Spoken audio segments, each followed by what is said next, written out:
So Ellie, I believe it was, lived in Allen Hall her freshman year, and this is part of our Lakeside complex, which borders the campus loop and overlooks one of our lakes on campus. It has standard doubles and singles, a communal bathroom. It's one of our smaller buildings, so for those who like a more intimate setting, this is a building that they would often want to choose. It's also a big piece of our TCNJ history. It was built in 1931. And in the drawing room, which is one of the main lounges in the building, they used to house women's teas every afternoon. So there are 3 lounges. It includes a baby grand piano and a pool table. Because of the age of the building, each room has a very unique layout. So you'll see on this slide that it shows one of the types of layout, but there's like sometimes students will call and say, like, what are the dimensions of my room? And with this style building, we are unable to provide that because all of the rooms are so different. It's close to the library and Eichhoff Atrium, and it also includes an area office where there's package distribution for all of the students in our Lakeside area, as well as some of our sophomore buildings. One thing that I neglected to mention on the slide, though, is because this building borders the lake and has lots of shady trees, a big yard behind, it tends to be a cooler building with some nice cross breezes. A lot of students will use the back of the building to toss out like some blankets and have picnics or hang out and play baseball or kickball or something like that. Centennial Hall is also part of our Lakeside complex, which is the buildings that border the campus loop and overlook the lake. They also have standard doubles and singles, communal bathrooms. It houses a little over 200 students. There are 3 lounges in this building, which includes a study lounge, a social lounge, and a game room. It has a pool table, it has a piano. It was built in 1955, but renovated in 2009. I think it's the most spacious rooms on campus and very consistent rooms as well in terms of the size, tons of window space. So you always get a lot of good sunlight and good breezes. Single sex by wing, and it's also close to the library and the School of Education, which is a perk for some of our students. We also believe that next year, if you are in the Bonner program will be housed here for first year students. And Will has a first year group that is optional live together, but if you want to live together with other Will students, that will also be housed in this building. This is Norsworthy Hall. I neglected to mention these photos are photos of actual student rooms from last year. Our Residence Hall Association had a Decorate Your Dorm competition. So this is how students are actually decorating their rooms and personalizing them and making them feel like home. Norsworthy, also singles and doubles. Communal bathroom houses a little over 150 students, built in 1932, but renovated in the 2014 to 2015 academic year. It includes a main lounge, a game room with a kitchen and a ping pong table, and that game room with the kitchen and ping pong table does have air conditioning, but the rest of the building does not. Very similar to Abe, each room has a very unique layout. And again, because of the location, gets really good breezes, gets really good shade, so it's not too hot during the summer. Close to the library and Eichhoff, which is where the main dining hall is. And this building actually houses our honors program. This is actually a building that the honors program chose because of the design of the building, the intimacy of the building, and the lounge spaces that would be available. And then the buildings that people are most familiar with are Travers and Wolf, although there is debate on whether it is Travers or Travers. It's very similar to the is a hot dog a sandwich or a hot dog debate, or is it pork roll or Taylor ham? If you join our community, you can participate in those debates. But the towers are 2 separate 10-story buildings. They're connected through their first floor through a large main lounge and what's called a link. The link houses the residence director's offices for that building, as well as a group fitness room that's used for aerobics classes, spin classes, yoga classes, a whole bunch of different wellness classes are usually in that space. Everyone tends to say, oh, Travers and Wolf is where all of the students live who are first year students. That's actually not true. If you look at our numbers and where people are, it's actually only 65% of our first year community. But it is standard doubles and singles, but it also has quads on every floor. Communal bathrooms. There's one huge main lounge which is a huge hangout spot. The main lounge is air conditioned, even though the rest of the building is not. And the main lounge has huge floor to ceiling windows. You'll see a lot of programs happening either from the staff who live in that building or even from outside groups who want to bring entertainment and events to first year students. It includes a fitness center, as I said before, and in each tower there are between 500 and 550 students. And it also includes an area office for package distribution. And the towers was built in 1971. I believe there had been a question saying, what is first year housing going to look like since the towers is going to be offline for renovation? That's actually not next year. We'll be housing students in the towers next year. We fully anticipate that. So after this presentation, this will end up being posted. There are some links embedded in the presentation. So as folks want to look at video tours that we have available, we have a YouTube channel with some video tours of our buildings. There's also a link to our housing site where we have floor plans and photos.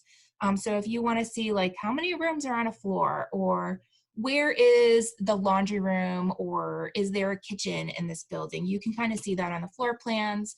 As well as see where the different common area spaces are. And so what about the experience? Like, everyone wants to hear about the logistics, but people are also really trying to figure out, what is it like to live on campus? Here are just some photos. The murals are actually from every spring semester. Our first year area does what's called community competition, and from January until March, it finished right before spring break. Students participate in a whole bunch of competitions where their floor is competing against other floors to see which floor has the strongest community in these different competitions. So they'll do like minute to win it games. They will have different spirit activities to kind of compete against each other. And then the whole competition ends with every floor doing a mural that's painted on their floor that represents their community. So here are just two from the spring that happened earlier in the semester.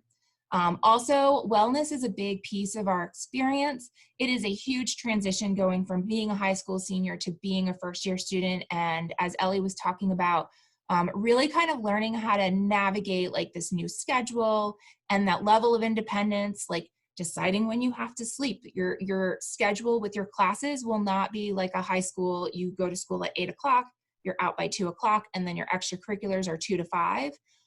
Your schedule is something that you will have a hand in creating. And sometimes students really kind of are challenged with getting to figure out, well, then how am I going to fit in the running that I used to do when I was a high school senior? Or how am I going to make some good choices knowing that I have choice over everything I want to eat? I don't have a family member that's preparing my meals for me.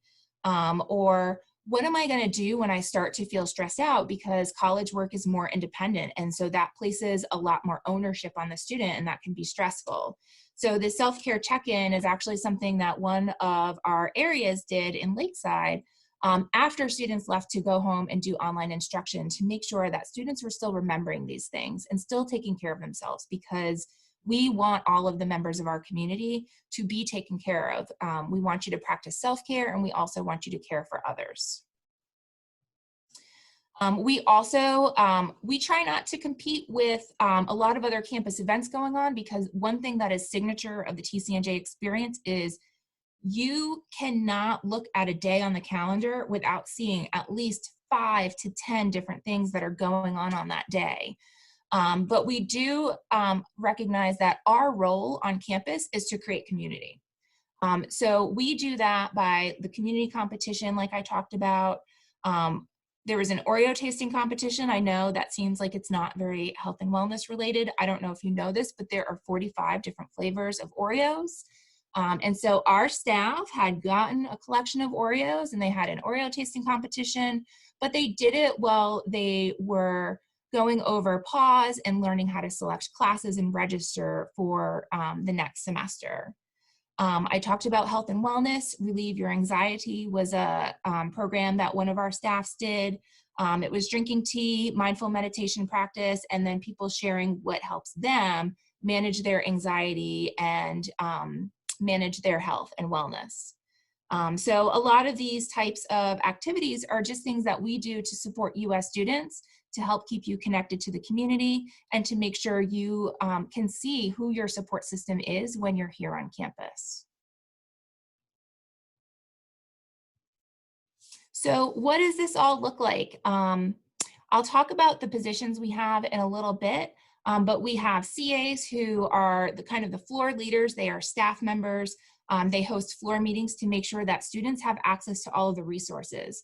I think we do a really amazing job through whether it's Accepted Students Day or your orientation or Welcome Week, and through your academic partners on campus, making sure that you know what your resources are. But some things are just not going to stick. Like if someone tells you about study skills in September before your study skills are actually challenged, you may forget about those resources and then later need them maybe in October or even at the end of the semester. Our staff are trained on all of those resources. So as they're checking in with you, making sure that you're doing well and you're talking about your goals and your challenges, they can say, hey, do you remember this resource? Why don't you try this out? Because I think it could be really helpful to you. All of our residents have the opportunity to complete a wellness plan. So that is just a plan where they intentionally think about what are some of the ways in which I want to maintain my health and wellness over this next semester or this next year. And the CA will be able to review that and say, okay, well, here are some resources that you might want to check out. Or are you looking for an accountability buddy? Because so-and-so down the hall is, and they run the loop every morning just like you. Maybe you guys want to run the loop together. By the way, I never run the loop. It's just not in my thing. But good for you all. I support it. Tina, that's hilarious because Nicole is actually a student athlete at TCNJ on the track team, and I see her running the loop all the time. I've seen Nicole run the loop. It's inspiring. It makes me think I should get out there and do it, but I haven't done it either. I drive by and I drink my iced coffee and I'm like, cheers.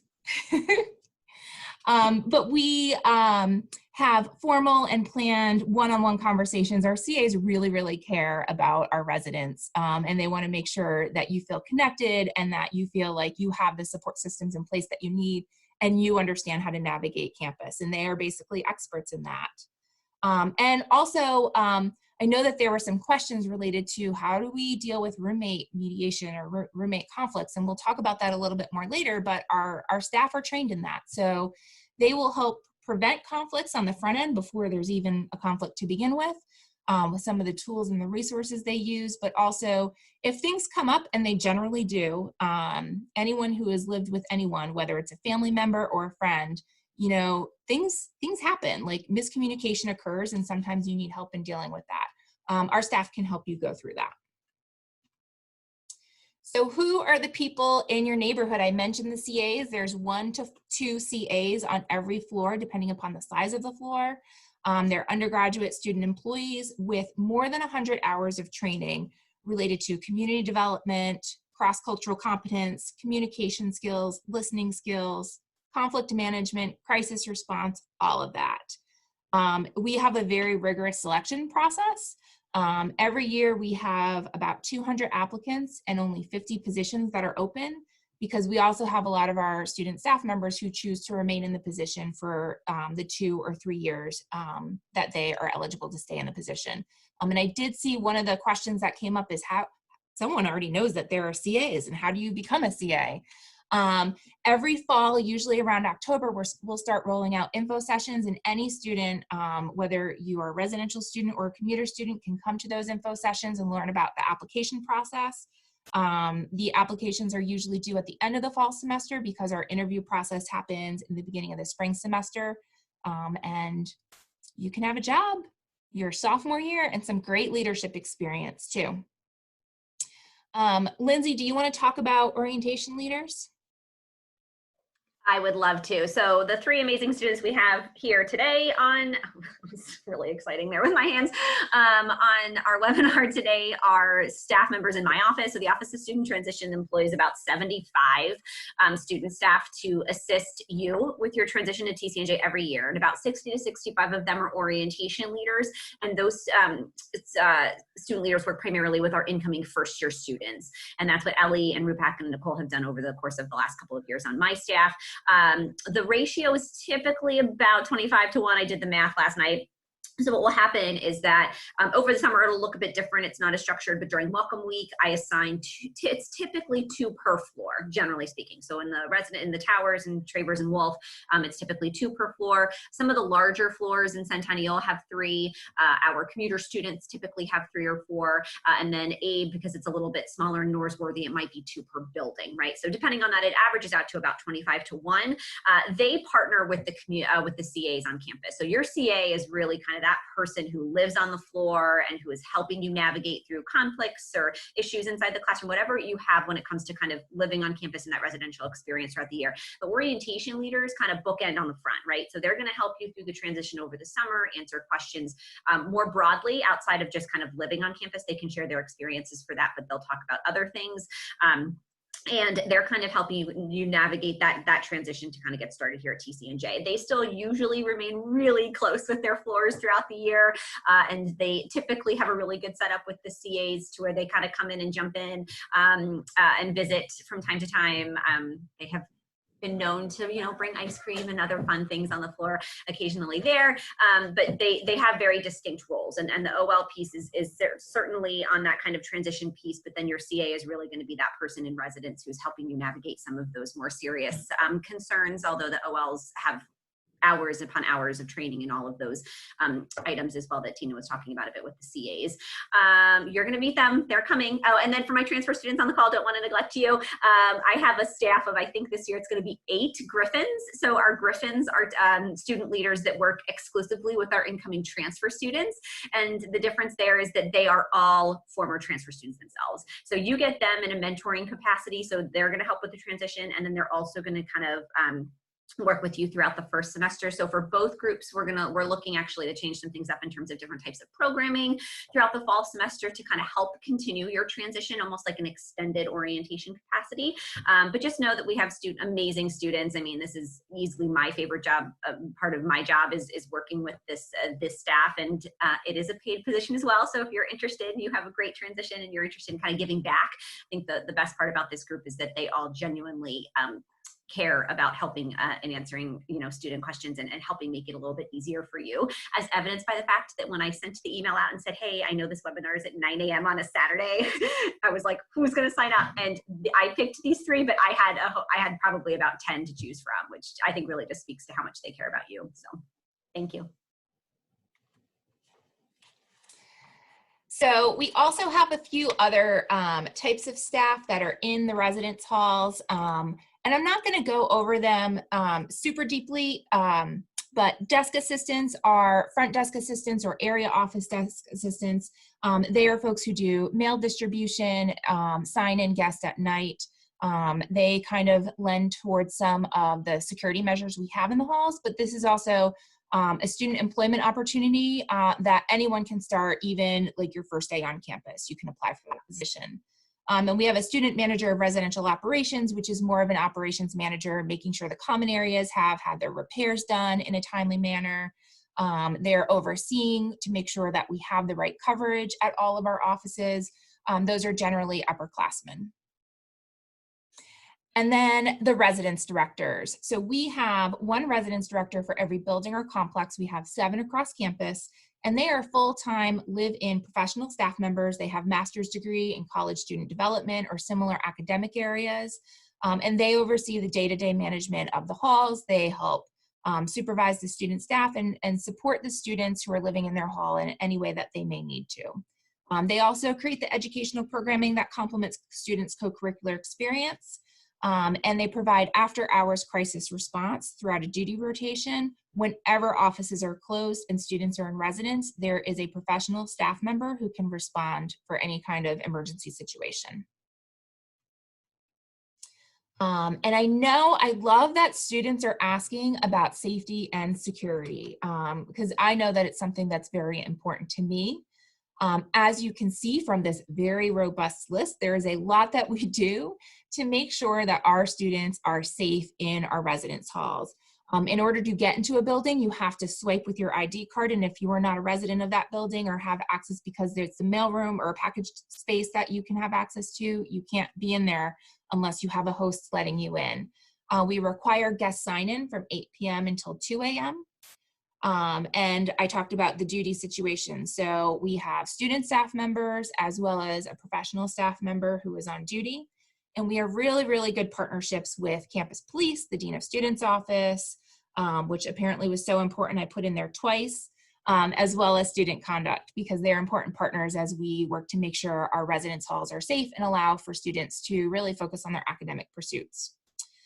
We have sprinkler systems, smoke detectors, fire alarms. There are fire drills twice a semester, which students tend not to love, but they are critical to making sure that students know how to evacuate a building in a crisis. That's really important. We follow all New Jersey State Fire Code, especially as it pertains to prohibited items in residence. So I know that there were some questions that came up about what should you bring or what are you allowed to bring. New Jersey has a big list of things that are allowed and not allowed, and they are all on our website.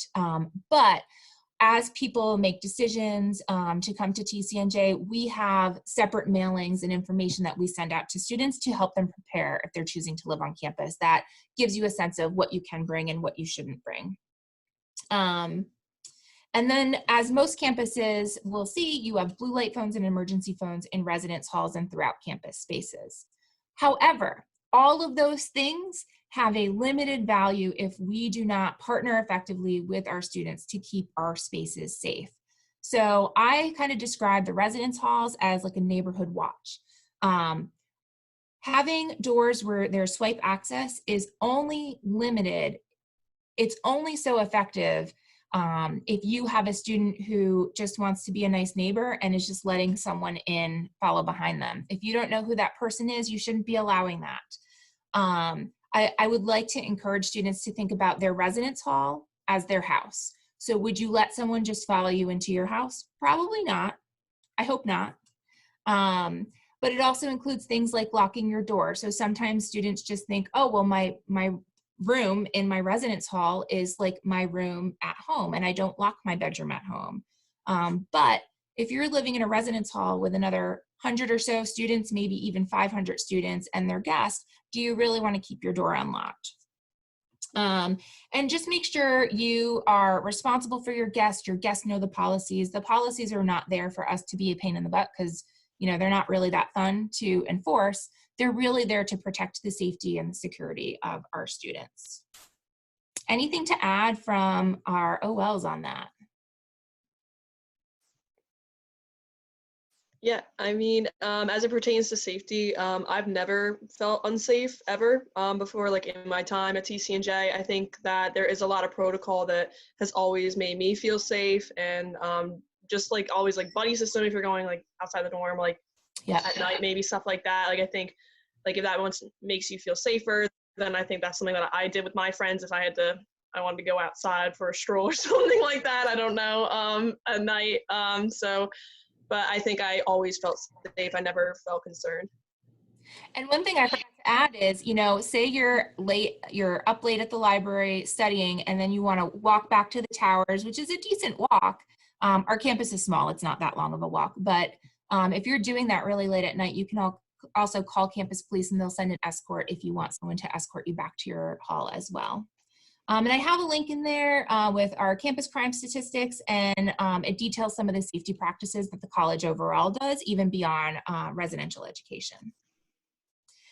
So the big question was about roommates, right? Most of you are going to have a roommate, and I'm guessing that most of you do not share a room right now. So this is going to not only be a new experience, but be a new experience with a family member who you don't know potentially as well.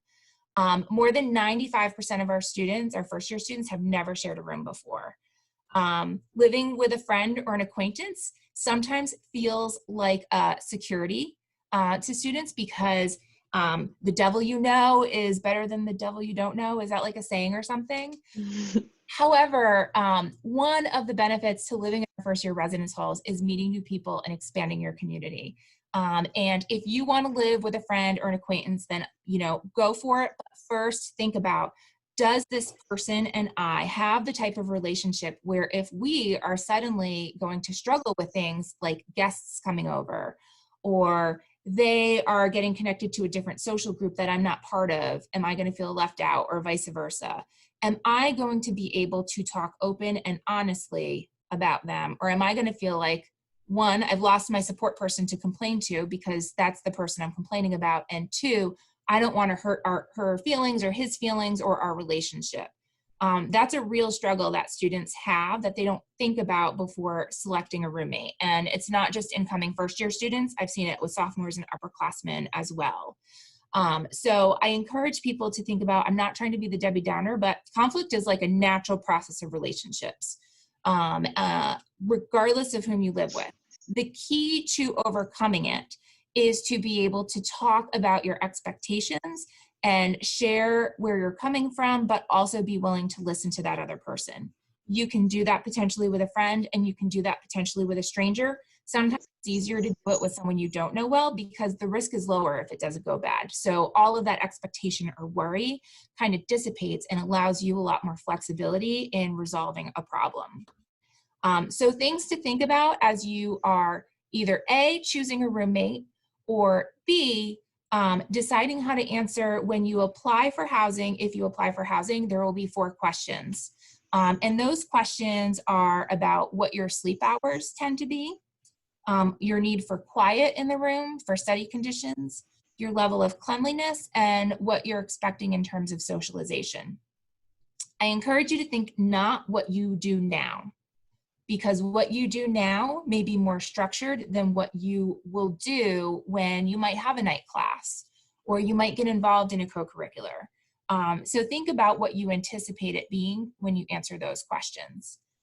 If you're choosing to live with a roommate, you should also be thinking about what is that going to be like with them? What are their expectations, and having a conversation about it. Thinking about how do you want to communicate with each other and how do you want to express potential problems.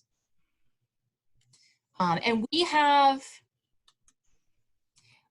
a process to help you both avoid and manage roommate conflicts. So within the first couple of weeks of moving in, all students will receive access to a roommate agreement, and it's a 2-part process. One is a series of questions to just get you thinking about through some of the common sources of conflicts that college students have when they live together. The second is a conversation between you and your roommate, and you develop the expectations in the agreement together and you sign it. The CAs often help with this process. And actually, we have a 95% completion rate across all cohorts. So even juniors and seniors who are choosing to live with their friends and have a little bit more experience under their belts, even they are choosing to do this because they realize that putting this all out in the beginning helps them avoid problems later. If you do experience conflict with your roommate, we have several sources that can help you.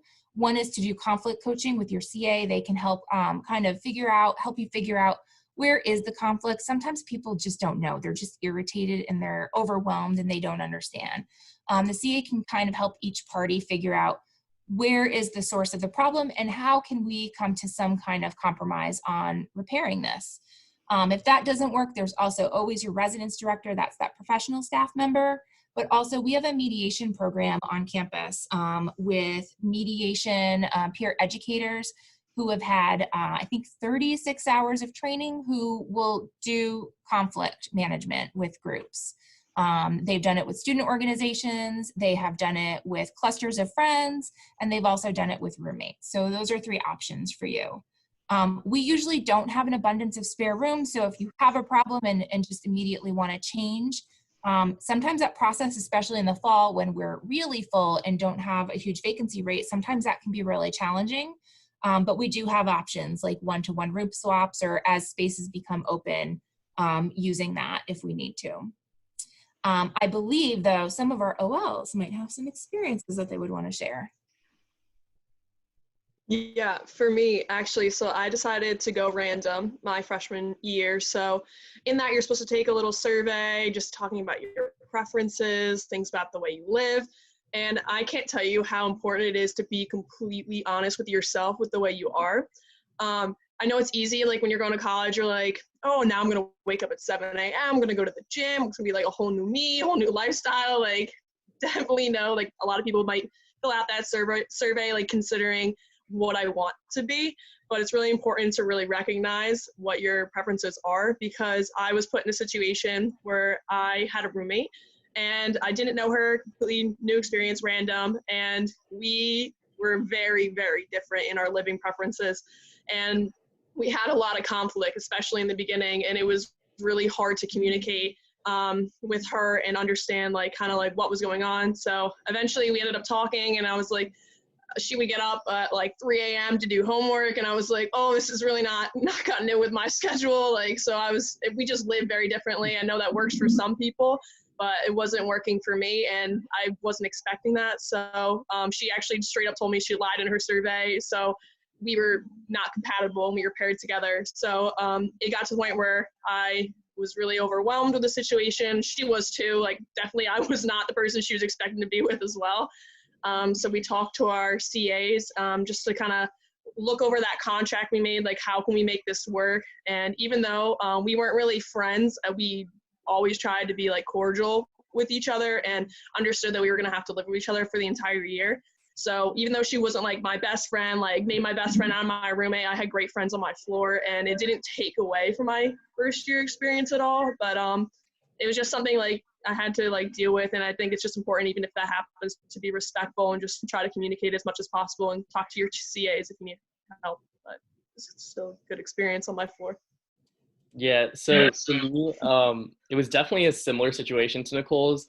My roommate would wake up at odd hours of the night and do homework, and expect the room to be like completely silent or want the light on, and things like that. So it was definitely a difficult situation because obviously that's not how I really saw my freshman year experience going in the residence halls. But I had an open conversation with him and we kind of worked things out. I can't promise that that's always going to work, and that's why it's an amazing thing to use your CAs and your RDs that are in the building. But having an open conversation and keeping your communication channels open with your roommate, especially if you're going random, is definitely something I wish someone told me when I was jumping into the situation. So yeah.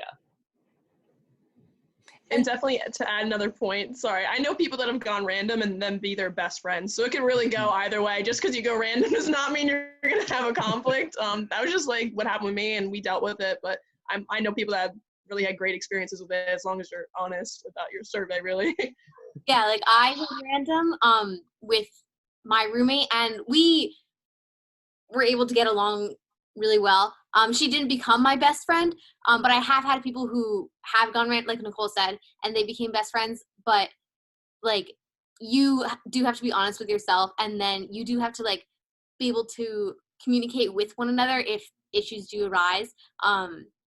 And we didn't really have many issues. We were able to communicate with each other. So it just all becomes like, it's okay if you do have issues, and it's okay if you want to enjoy the experience with each other. And yeah. Thanks, folks. So next on our list is to talk about dining. All students who live on campus are required to have a meal plan, and all first-year students have a carte blanche plan. A carte blanche plan basically says that you can swipe into the dining hall an unlimited amount of times throughout the course of the week. But there are a couple differences in some of the plans.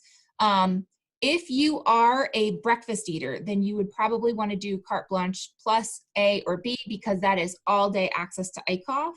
If you do not want to eat breakfast, you're going to grab a Nutri-Grain bar in your room or have a bowl of oatmeal or something, and you want to save some money, then carte blanche C, sorry, there's an error on this, allows you unlimited entry into ICOF 11 a.m. until close. And ICOF is our regular main dining hall on campus.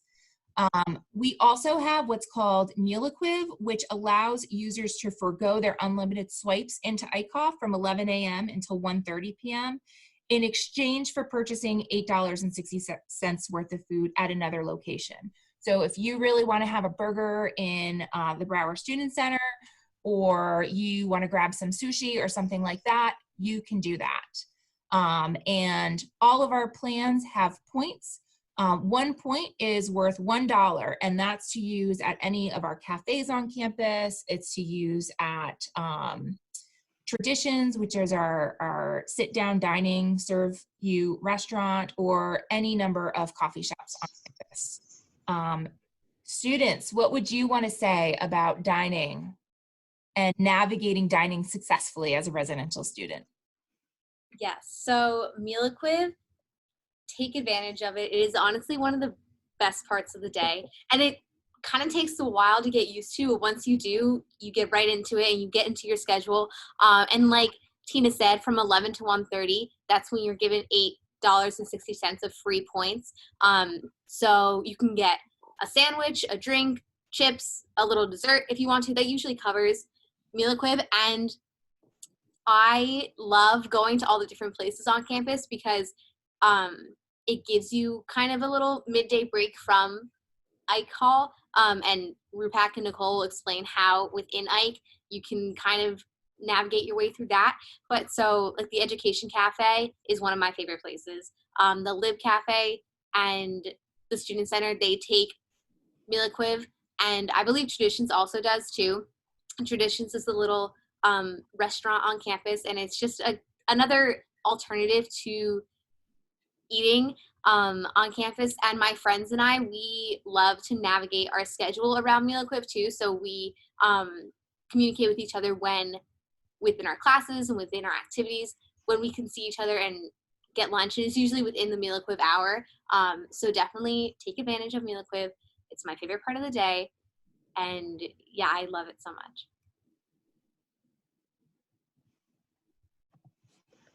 Did I hear someone had Ike hacks?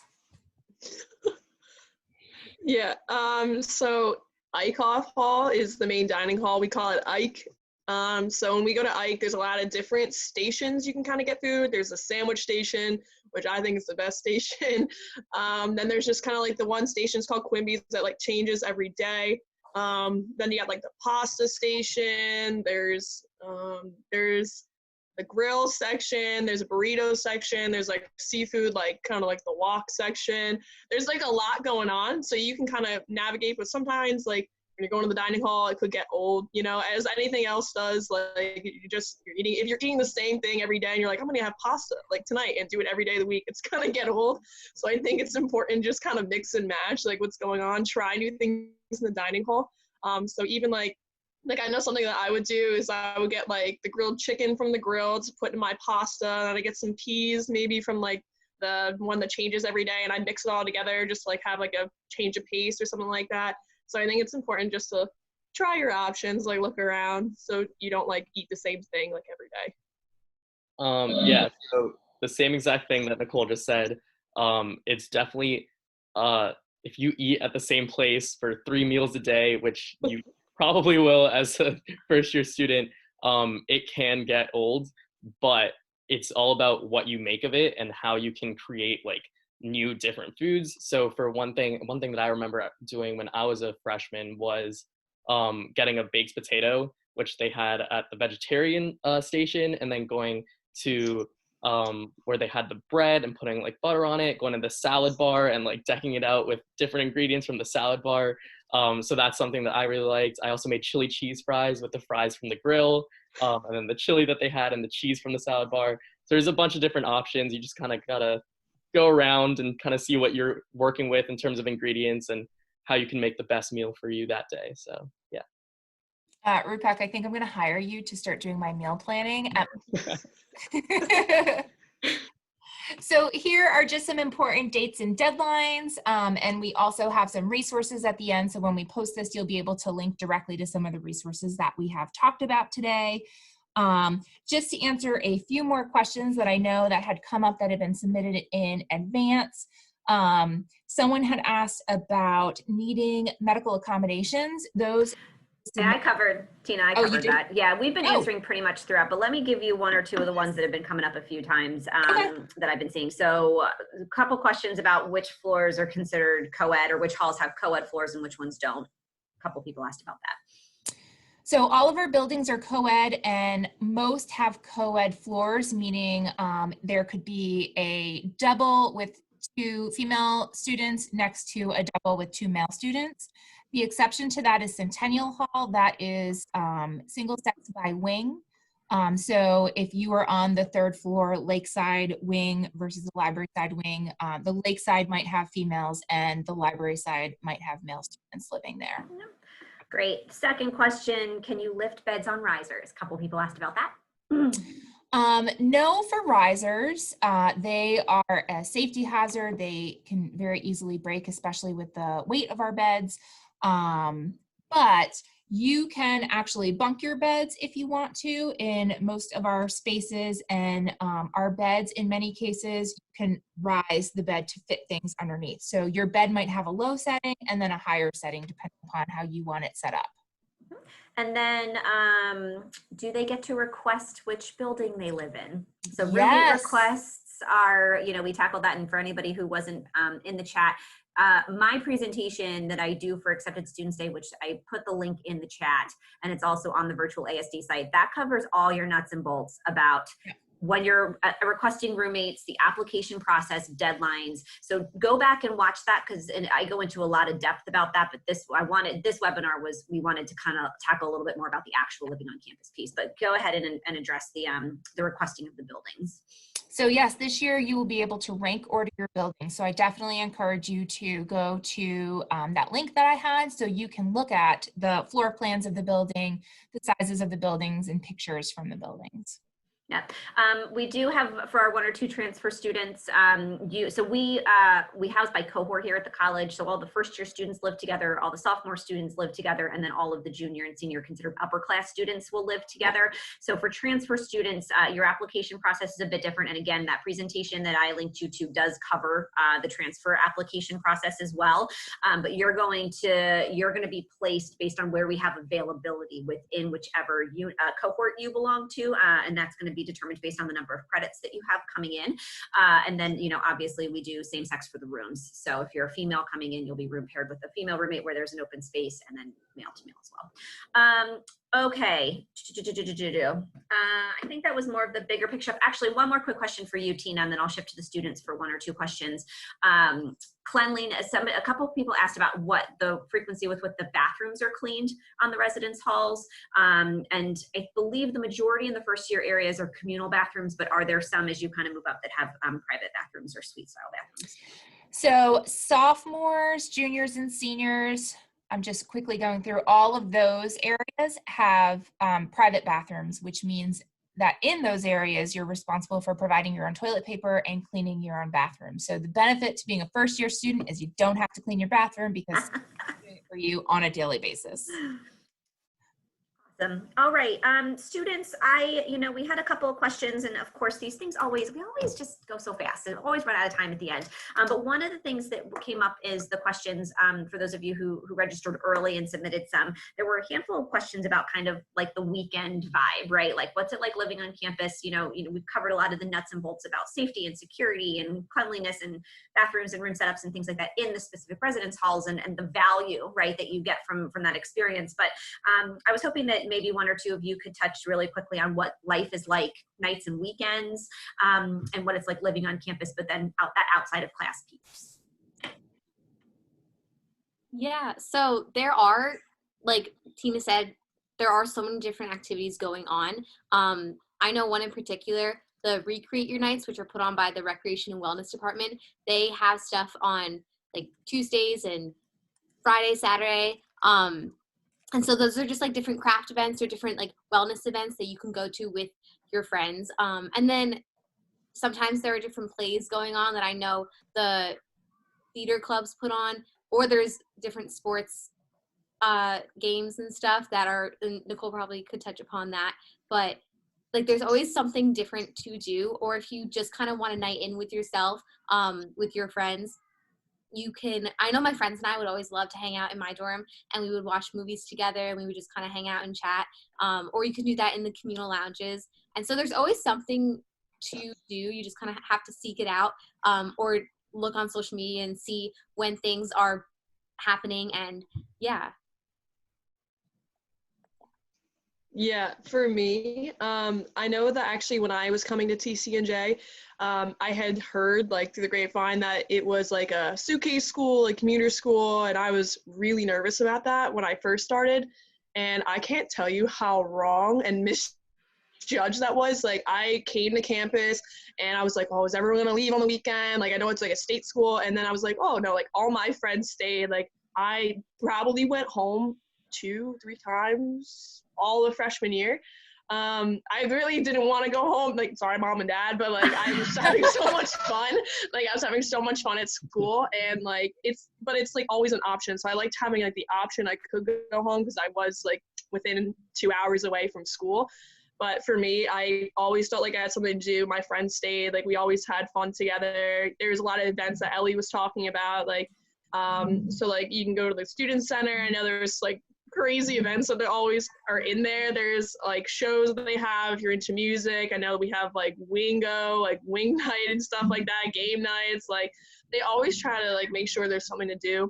And I think it's really important like during your like first semester when you're here, just make the most out of those experiences, because you're going to want to put yourself a little bit out of your comfort zone just to make some friends, like get acclimated to campus and see what's going on. Because it's really easy to just sit in your room, the door closed, and just be like, I don't know what to do, but just open your door. And I promise you, like somebody will be like in your floor group chat, like, hey, like let's all do this. And then 20 of you guys are walking to go to this event.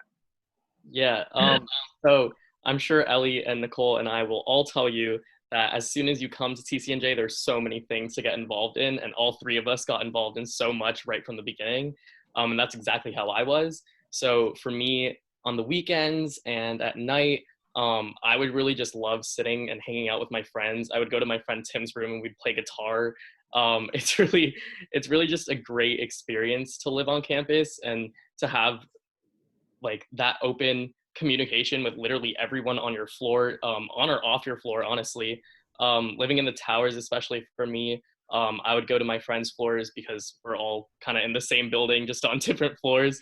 And we would kind of hang out, and we'd watch movies, like Ellie said. We would watch sports games. We would play guitar, play cards. It's literally like there's so many options. There's so many different possibilities that you can use, and different resources that you can utilize while you're on campus. So definitely recommend doing that. Great. Thanks, I do think everyone. that our students are just like super connected and had a good group of people. A few years ago, we ran an audit on swipe access to see how frequently students were staying on campus, and 85% of students were staying on campus over the weekend. So it's definitely a definitive majority. Great. Well, I just want to be respectful of time because we're a little bit after 10 o'clock. I think I just really quickly to wrap up want to address the big elephant in the room, and that is, you know, what does fall 2020 look like, right? We're starting to get a lot of those questions with the current pandemic situation. And, you know, if I had access to a crystal ball that told me what that was going to look like, I'd share it with everybody. I wouldn't even make $1 million off it, because I think everybody is in this situation. TCNJ is, you know, we're obviously a state institution. There's a lot of state regulations that we have to abide by. Obviously, we're closed now, and that was mandated by the governor. And I think that what TCNJ is shifting gears towards now, and this is what every institution is doing in their respective areas, is just doing the scenario game, right? So trying to weigh out what could the different scenarios look like for fall, what are going to be the pros and cons to that. So I don't have an answer for you, but we really wanted to still do this webinar because you're going to be living on campus at some point, right? And the information is going to be super helpful. And obviously our hope is that that's going to be in August, but there's a lot that's outside of our control. I think the big takeaway here is just to know that throughout this entire process up until this point with our current students, and as we start to shift towards welcoming our new students coming in, we are just so 100% dedicated to you, right? And what are, you know, when we go into these conversations we're having that focal point is always, how is this going to impact the student, and what's the best way that we can support them with the decisions that we have to make. So apologies, I don't have a good answer for you on that at the minute, but the other thing I really appreciated from TCNJ in the last 2 months, and I expect that to continue, is just their transparency and their ability to just, to keep people in the loop about decisions once they're made, and we've started to kind of put them into place. So I'll wrap on that note. Tina, any final thoughts? I just want to thank you so much to Ellie and Rupak and Nicole for joining us this morning. We hope you got a lot out of it. We understand we didn't get to all the questions. If you have specific questions pertaining to housing, and for just to go back, this entire presentation will be on my website sometime next week. This resources links will have information for you to kind of, a lot of the questions that you had are covered in various places online that we can help you look for that way.